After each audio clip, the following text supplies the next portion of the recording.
So, I just got back from Star Wars The Force Awakens. Obviously, man, I got my Star Wars t-shirt, I've got my Princess Leia hair. You can tell. Because of that, I've been inspired to do something new. So, let's all put on our reviewer Meg hats and judge.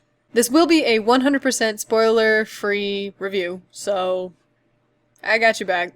Now, the whole thing about The Force Awakens is it was super anticipated. Everybody's been looking forward to it for how long? Revenge of the Sith came out in 2005, which means that we've been waiting for a new Star Wars, or just something besides, Clone Wars and Star Wars Rebels to kind of curb our appetite. And when 7 was announced, it was this big oh my gosh! From the first preview, you are just pumped out of your mind for this new Star Wars with this new Sith Lord, with this new lightsaber that kind of looks like a piece of junk, with these new characters, this stormtrooper who isn't a clone, he's not too short to be a stormtrooper. But you go into this movie with all of these questions. You want to know what the characters are up to, what's been going on, who these new characters are, and how they all kind of come together and mingle. The movie does a great job of addressing this one piece at a time. The movie also does a great job of creating 1,000 more questions for you to not get answered. You're going to leave The Force Awakens with a renewed sense of love for Star Wars and a renewed curiosity for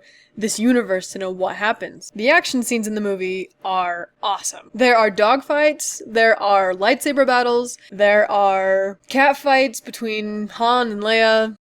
The dogfights really live up to everything you loved from the original dogfights in the original trilogy. They're fun, they're really action-packed, there are a lot of nods to the original trilogy in the spaceship models, in the way that the pilots react to each other, things like that.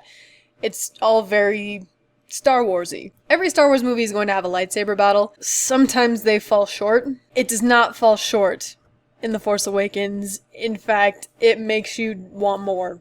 You are so excited to see more of what's going to happen with that. The interpersonal relationships are well built. There are a couple things that seem forced, but for the most part, they do an excellent job of creating chemistry between all the characters, between creating friendships and animosity, and this confusion as to what the relationship between the characters is. J.J. Abrams has excellent style with the cinematography. He has an eye for what your eye wants to see, how it's going to be caught on certain things.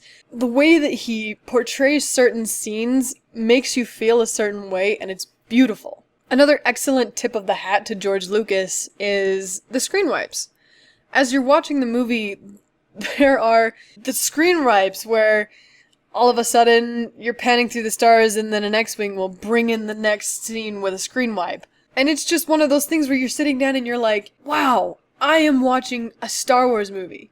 It really brings it full circle to make it feel like it's a real part of the Star Wars universe, and it belongs. Overall, the movie does a really excellent job of not only capturing your attention, but keeping your attention and making you want to see more.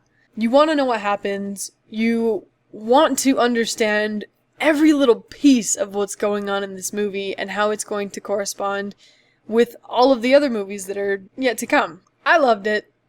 I'm gonna go see it again. And I mean, who doesn't love a good Star Wars movie? I did say good.